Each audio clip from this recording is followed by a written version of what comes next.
말씀으로 우리의 마음을 만지시고 회복하게 하시는 하나님의 놀라우신 은혜와 능력의 역사가 저와 여러분의 삶과 가정 가운데 넘쳐나기를 간절히 축복합니다. 여러분, 연예인 이경규에 대해서 아십니까? 원조 호통 개그, 또한 예능계의 대부라고 알려져 있는데요. 예전에 제가 국민학교 때, 초등학교 때 시절 때는요, 엄청나게 더 이때보다 유명했습니다. 특별히 몰래카메라로 엄청난 인기와 명성을 얻게 되었죠. 저는 이 사람이 되게 가벼울 줄 알았거든요. 근데 여러분, 화만 낼 줄 알고 신경질 잘 내는 사람이라고 생각했는데 이분을 자세히 보면요, 참 좋은 말을 많이 했어요. 명언이라고 일컫는 얘기를 많이 했는데요. 그 중에서 2006년 KBS ETV에 방영된 불량 아빠 클럽에서 이런 말을 했다고 합니다. 한번 띄워봐 주시겠어요? 어떤 말이 있냐면요, 잘 모르고 무식한 사람이 신념을 가지면 무섭습니다. 잘 모르고 무식한 사람이 신념을 가지면 무섭습니다. 이 말을 한 번만 얘기한 것이 아니라 다른 프로그램에서도 그렇게 얘기하더라고요. 이 말이 한 뜻이 있습니다. 이 말이 어떤 말이냐면요, 어떤 분야에 대해 잘 모르면서 끝까지 오기와 아집을 부리며 자기 주장을 굽힐 줄 모르는 고집불통 그 자체인 사람을 비꼬는 말이라고 해요. 그러니까 이 잘 모르는 사람이 신념을 가지면 절대로 그 진리를 받아들일 수 없다라고 얘기합니다. 여러분, 사람은 믿음의 존재라고 말합니다. 누구든지 자신이 믿고 있는 것을 생각하며 믿는 것을 말하며 믿는 대로 행동합니다. 여러분, 사람의 믿음을 대표하는 단어가 두 가지 단어가 있어요. 첫 번째 단어는 신념, 두 번째 단어는 신앙이라고 합니다. 언뜻 보면 같은 단어로 오해할 수 있거든요. 왜냐하면 둘 다 믿음에 대해서 말하는 것처럼 보이기 때문입니다. 그러나 여러분, 어떻게 보면요, 신념과 신앙은 본질적으로 달라요. 하늘과 땅의 차이입니다. 그래서 살아가는 방식 또한 다를 수밖에 없죠. 여러분, 우리는 굳은 신념을 가지고 살아가는 사람들을 종종 봅니다. 신념이 강할수록 확신에 차 있고 자신만만하게 보이기도 합니다.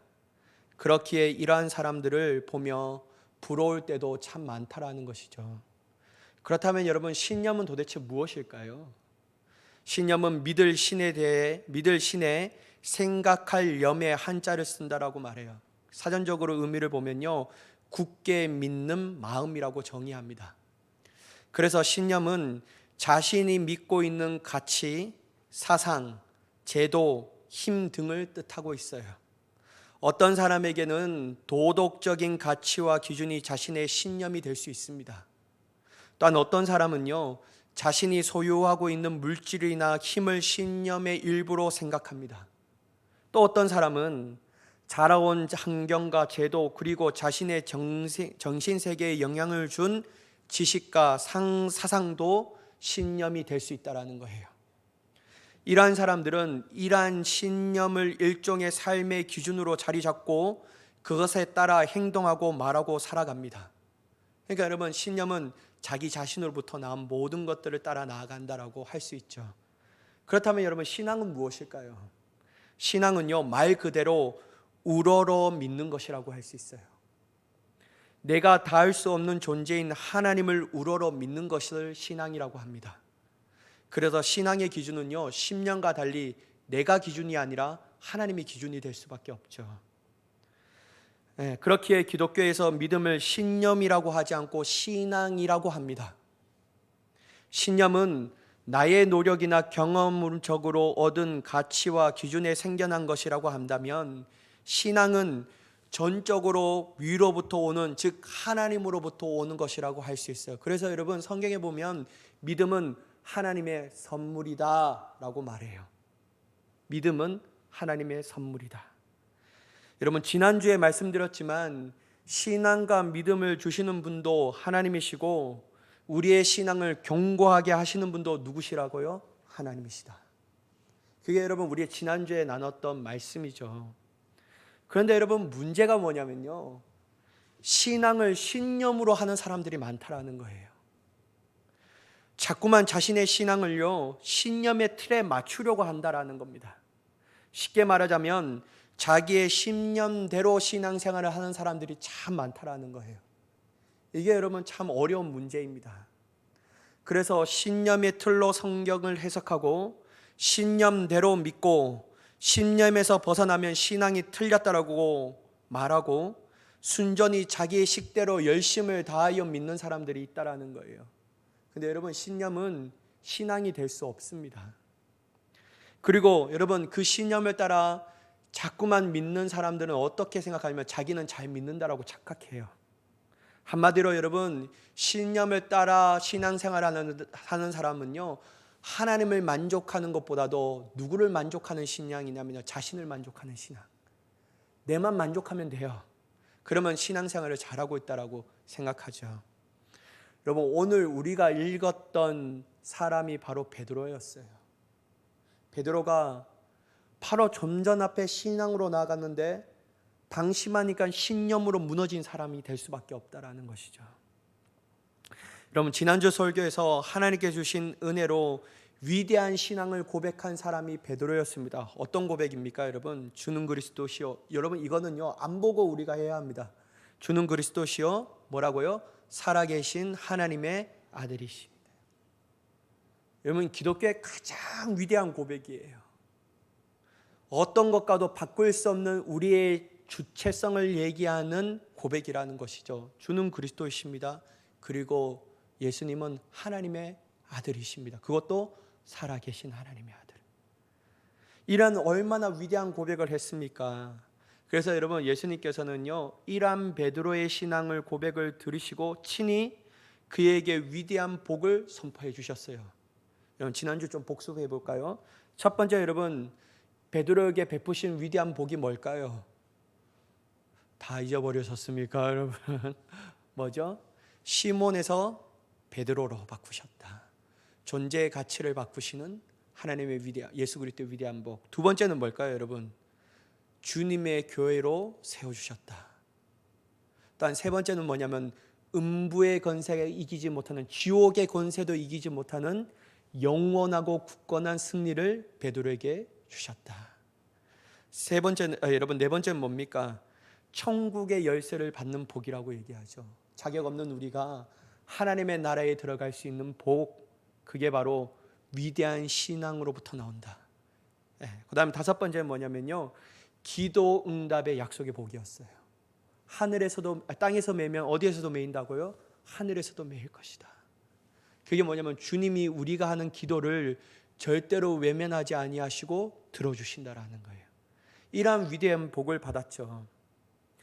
여러분 예수님께서 이러한 위대한 신앙의 고백을 들으시고 위대한 축복을 선포하셨는데 그것으로 끝나는 것이 아니라 그때 주님이 자신의 제자들에게 자신이 앞으로 감당해야 할 사명에 대해서 나눠주십니다.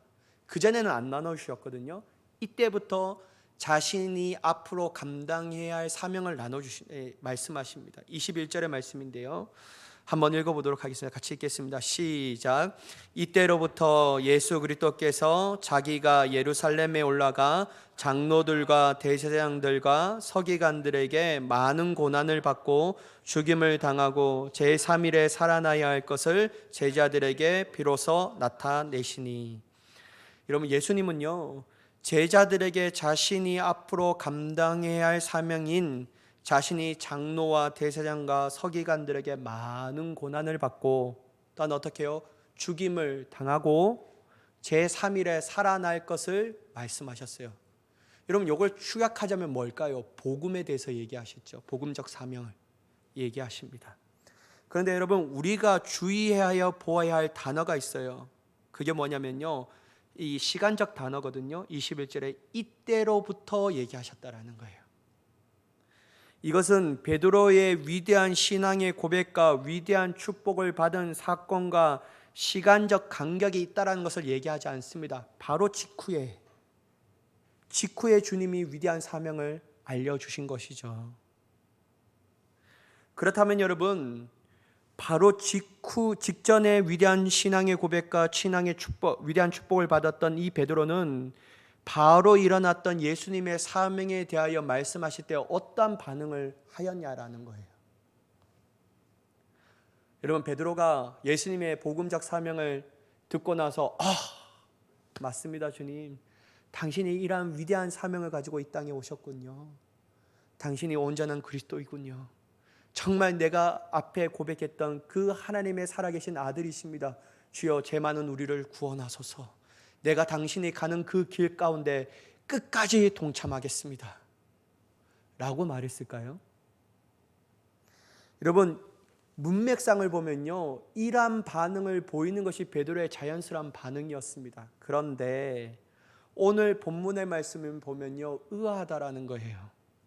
아니, 의아함을 넘어 충격적이라고 얘기할 수 있습니다.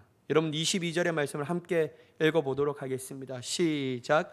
베드로가 예수를 붙들고 항변하여 이르되 주여 그리 마옵소서, 이 일이 결코 주께 미치지 아니하리이다.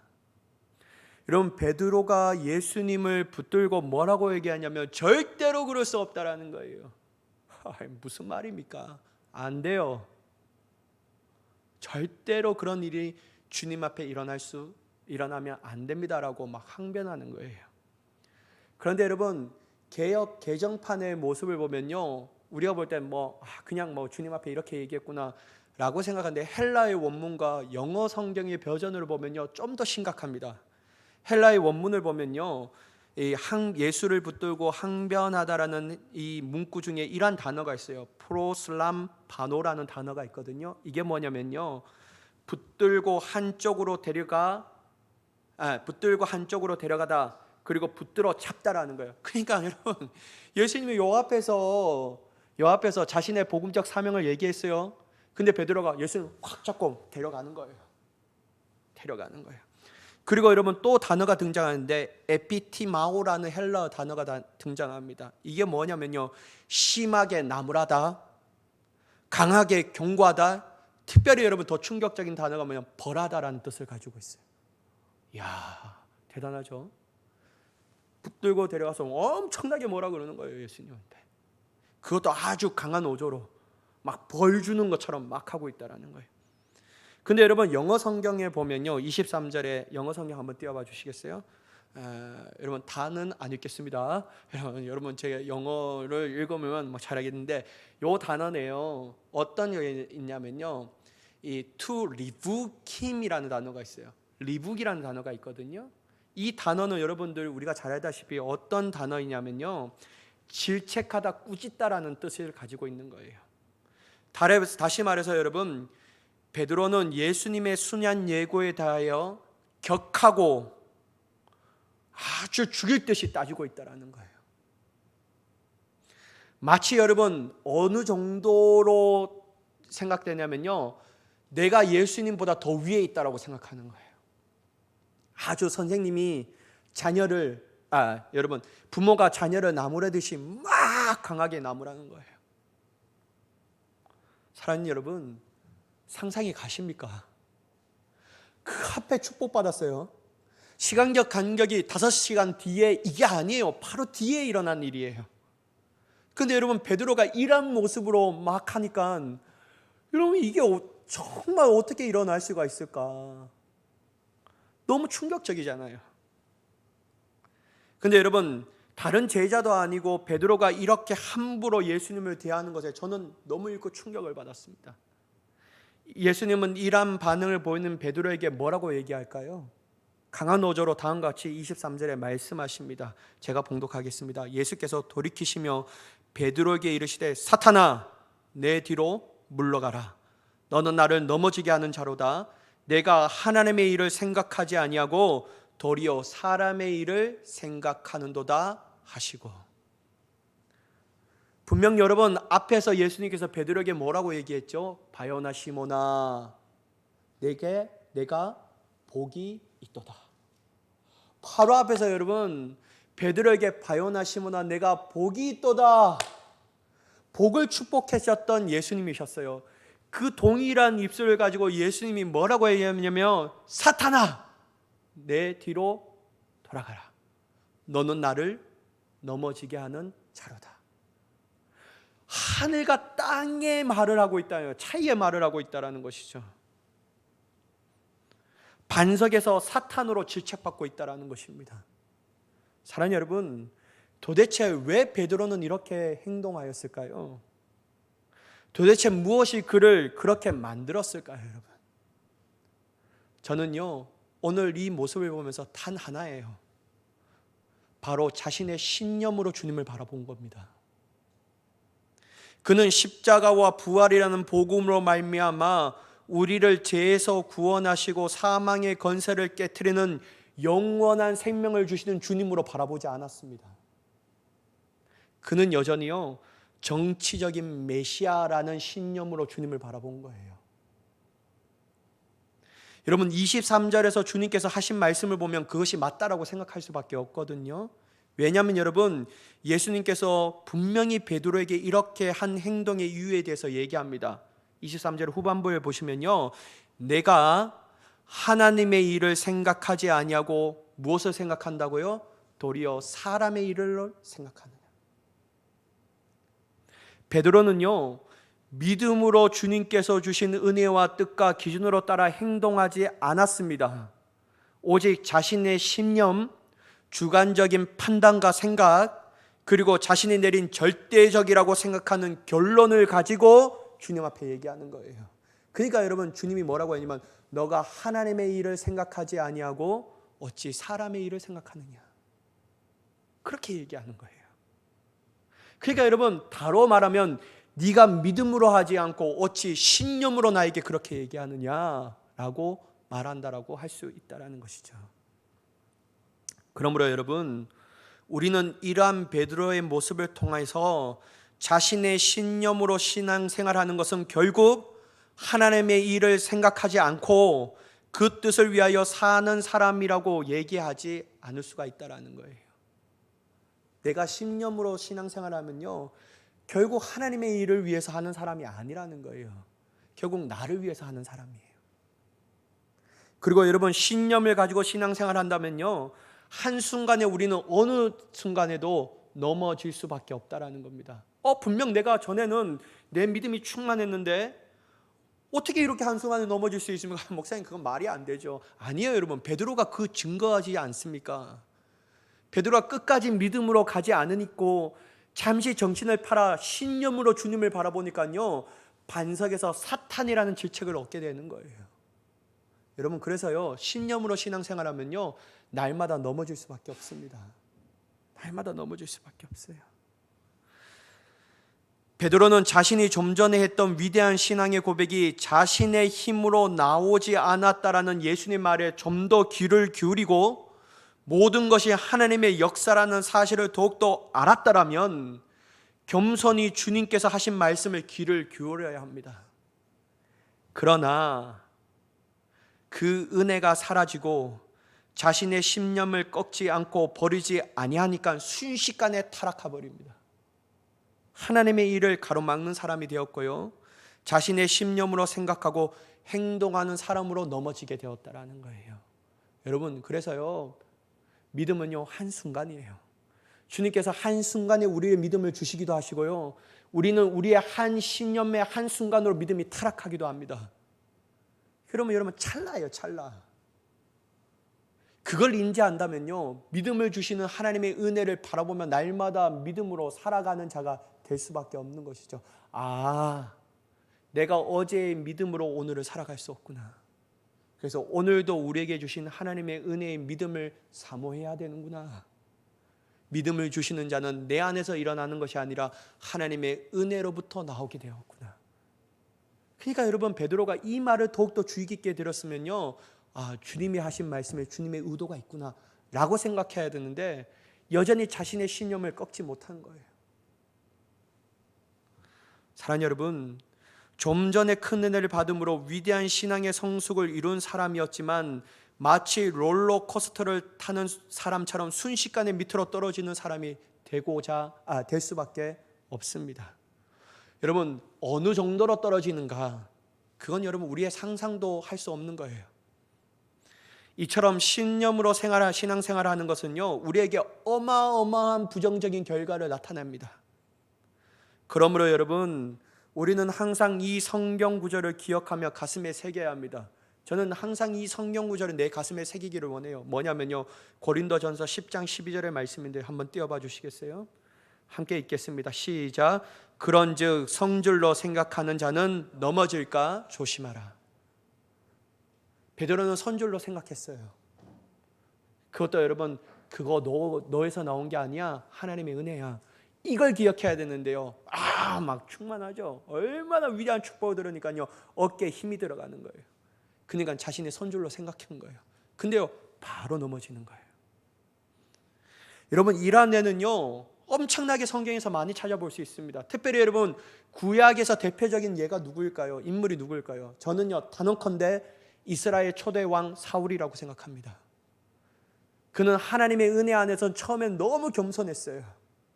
근데 여러분, 겸손한 하나님께서 사울에게 기름을 부어서 초대 왕으로 세워주십니다. 전쟁에 나아가 이겨요. 그러니까요, 자꾸만 자신의 어깨에 힘이 들어갑니다. 자신의 신념으로 자꾸만 하려고 해요.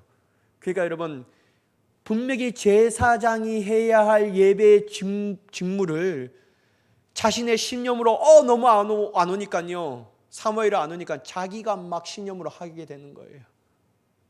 자신의 신념으로 하나님의 말씀이 기준이 아니라 자신의 신념이 기준이 되어서 좋은 거 가져갖고 하나님 앞에 예배드리면 하나님도 좋고 좋지 않은가? 여러분, 신념으로 사울이 그렇게 하니까요, 순식간에 타락해버리는 거예요. 근데 여러분, 신약에서도 이러한 인물을 찾아볼 수 있거든요. 여러분, 첫 번째로 바로 데마입니다. 데마는 누구일까요, 여러분? 바로 바울의 동역자였죠. 바울은 그를 성도의 명단에 포함시키기도 하였습니다. 특별히 여러분, 골로새서 4장 14절의 말씀에 대해서 데마는 이렇게 얘기해요. 여러분 한번 보세요. 사랑을 받는 의사 누가와 또 데마가 너희에게 문안하니라. 여러분, 의사 누가는 무엇을 여러분 이 성경을 썼습니까? 사도행전이에요. 사도행전을 이 의사 누가가 썼는 거예요. 근데 여러분, 의사 누가뿐만 아니라 사랑받는 누구도 있다고요? 데마도 있다. 사도 바울이 이렇게 얘기해요. 이 사람들이 너희에게 문안한다 라고 얘기해요. 그런데 여러분, 조금만 지나가 보면요, 디모데후서 4장 10절에 데마가 한 번 더 등장해요. 이때 여러분, 사도 바울이 뭐라고 얘기하냐면요, 한번 보세요. 함께 읽어보겠습니다. 시작. 데마는 이 세상을 사랑하여 나를 버리고 데살로니가로 갔고, 그레게스는 갈라디아로, 디도는 달마디아로 갔고. 그럼 봐보세요. 데마는요, 열심히 사도 바울의 동역자였고 열심히 처음에 했습니다. 정말 복음의 동역자였어요. 그런데 바울이 2차 감옥에 갇히니까요, 데마는요, 바울을 버립니다. 야, 복음을 믿어도 고난 이렇게 어떻게 험난한 일을 당할 수 있어? 차라리 복음으로서 고난 받지 말고 내가 버렸던 세상을 다시 취하여 다시 나아가자 하면서 사도 바울을 버리고 세상으로 나아가요. 한순간이에요, 여러분. 한순간. 그는 말년에 그의 신앙을 아예 저버립니다. 동역 자리에서 떠나 세상으로 나아가죠. 근데 여러분, 이 사람만 그렇게 있는 거 아니에요, 여러분. 사도 바울이요, 이런 사람들 너무 많이 봤어요. 믿음에서 떠난 사람이 한둘이 아니었음을 사도 바울이 얘기한 구절이 있어요. 여러분, 디모데전서 1장 19절의 말씀입니다. 제가 읽어보도록 하겠습니다. 믿음과 착한 양심을 가지고 어떤 이들은 이 양심을 버렸고 이 믿음에 관하여는 파선하였느니라. 이런 믿음과 착한 양심을 가지고 어떤 이들, 여러분 단수입니까? 복수입니까? 복수예요. 그런 사람들이 많다라는 거예요. 근데 여러분, 그 사람들 중에 대표적으로 누구를 얘기하냐면요, 1장 20절에 이렇게 얘기합니다. 그 가운데 후메네오와 누가 있다고요? 알렉산더가 있다. 그렇다면 여러분, 후메네오와 알렉산더 말고 믿음의 길로 가다가 파선한 사람들이 있다 없다라는 얘기예요. 있다라는 얘기예요. 믿음의 길로 잘 가다가 도중에 파선하여 세상으로 향하여 나가는 사람들이 너무 많다라는 거예요. 사랑하는 여러분, 한둘이 아닙니다. 여러분, 우리는 그러한 사람이 되지 말아야 합니다. 믿음에 파산한 자가 아니라 사도 바울이 디모데에게 선한 양심을 가지고 선한 싸움을 싸우라. 어느 때까지요? 끝까지. 주님 오실 때까지 말이에요. 사랑하는 여러분, 결국 여러분 믿음 생활은요, 날마다 자기 안에 샘솟는 신념을 버리는 작업입니다.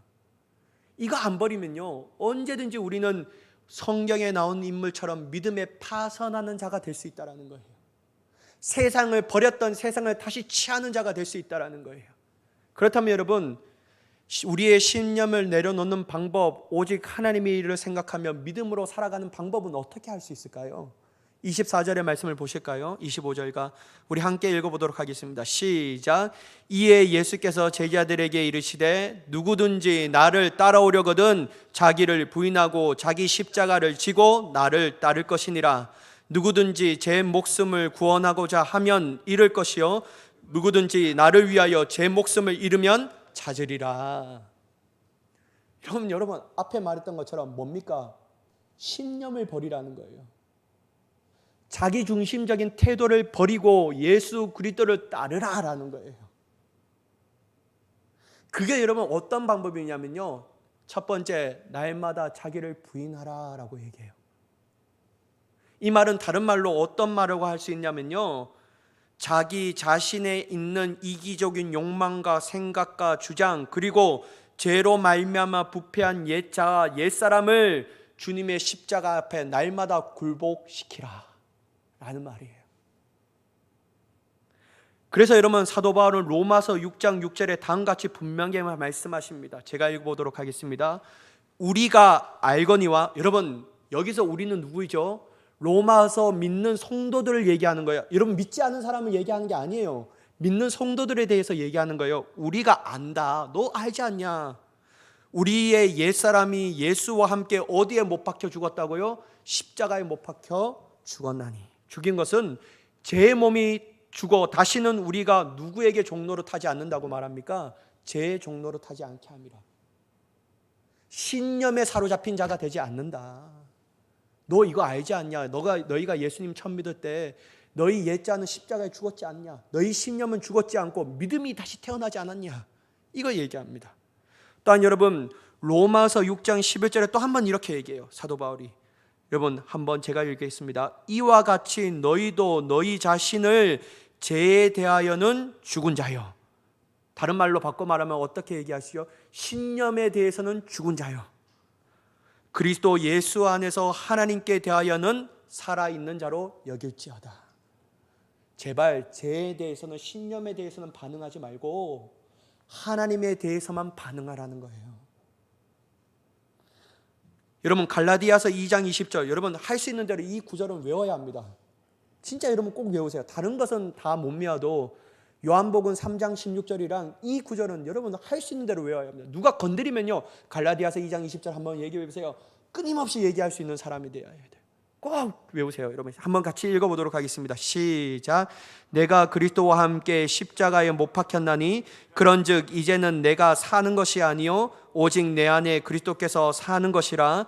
이제 내가 육체 가운데 사는 것은 나를 사랑하사 나를 위하여 자기 자신을 버리신 하나님의 아들을 믿는 믿음 안에서 사는 것이라.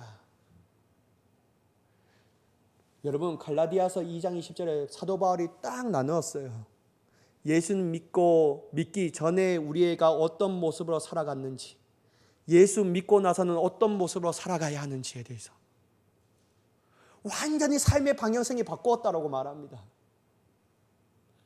여러분 우리는 갈라디아 2장 20절에 우리의 신념을 죽이는 방법은요, 날마다 자기를 부인해야 합니다. 이 부인한다라는 것은 여러분 쉽게 가르쳐 줄게요. 어떻게 해야 되면요, 날마다 딱 일어서면요, 여러분 딱 자다가 딱 일어서면 날마다 내 안에 고백하세요. 하나님, 오늘 나는 죽었습니다. 나는 죽은 자입니다. 나는 죽었어요, 주님. 그리고 여러분 뒤에 얘기할 것이 있습니다. 죽은 자로 끝나면 안 돼요. 어떻게 해요?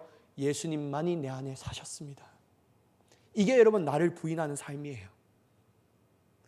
여러분 신념이 따라올 때마다, 계속 올 때마다, 인간적이고 사람의 생각이 올라할 때마다 늘 나는 십자가에서 그리스도와 함께 죽었습니다. 이제 내 안에 살아 역사하시는 분은 오직 예수 그리스도십니다.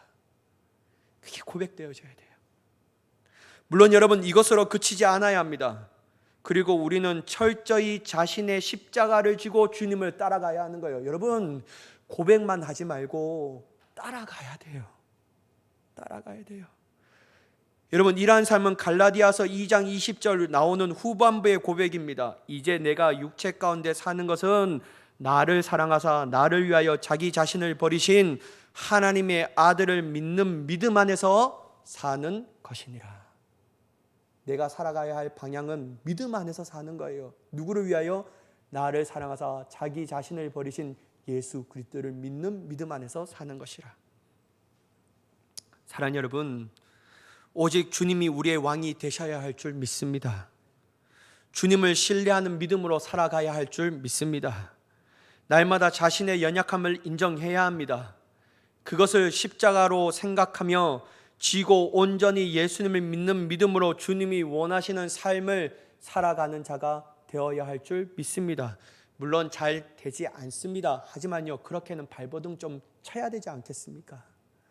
내 신념이 올라올 때마다 나는 죽었습니다, 주님. 나는 주님으로만 살아가겠습니다. 그리고 실제로 자신의 연약함을 십자가에 지고 따라가야 하지 않겠습니까? 여러분, 이러한 사람들만이 신념이 아닌 믿음으로 살아갈 수 있습니다. 이러한 사람들만이 사람의 일을 중점적으로 생각하는 사람이 아니라 하나님의 일을 생각하며 살아가는 그리스도인이라고 할 수 있다는 거예요. 사랑하는 여러분, 저와 여러분이 이제부터라도 신념을 버릴 수 있는 자가 되기를 간절히 소망합니다. 우리의 남아있는 이 신앙의 생활은요, 신념이 아닌 믿음과 신앙으로 살아갈 수 있는 우리가 되기를 원합니다. 그래서 여러분, 결탄고 베드로같이 사탄의 일을 앞장서서 하는 것이 아니라 하나님의 일을 이뤄가며 주님 앞에 영원토록 칭찬받는 저와 여러분이 되시기를 예수 그리스도의 이름으로 간절히 축원합니다. 기도하겠습니다. 사랑의 하나님, 온전히 주님을 바라보며 나아가기를 소망합니다. 우리 안에 그릇된 것이 있다면 우리 안에 신념으로 살아가려고 하고 신념으로 신앙을 하며 내 자신의 만족을 위하여 신앙생활했던 모든 것들도 주님 앞에 내려놓을 수 있는 자가 되게 하여 주시옵소서. 믿음의 반석으로 주님의 주신 축복을 날마다 삶 가운데 누리며 나아가는 믿음의 사람이 되기를 원합니다. 하나님, 부족하고 연약하오니 우리를 굽어 살펴 주시옵소서. 날마다 어렵지만 자기를 부인하는 삶, 날마다 힘들지만 자기 십자가를 지고 주님을 따라가며 그리스도를 믿는 믿음 안에서 사는 우리의 삶이 되게 하여 주시옵소서. 우리의 힘으로 감당할 수 없사오니 성령의 강권적인 역사로 능히 순종하며 감당할 수 있는 우리의 삶이 되게 하여 주시옵소서. 그렇게 역사하실 하나님을 간절히 기대하며 예수님의 이름으로 기도드리옵나이다. 아멘.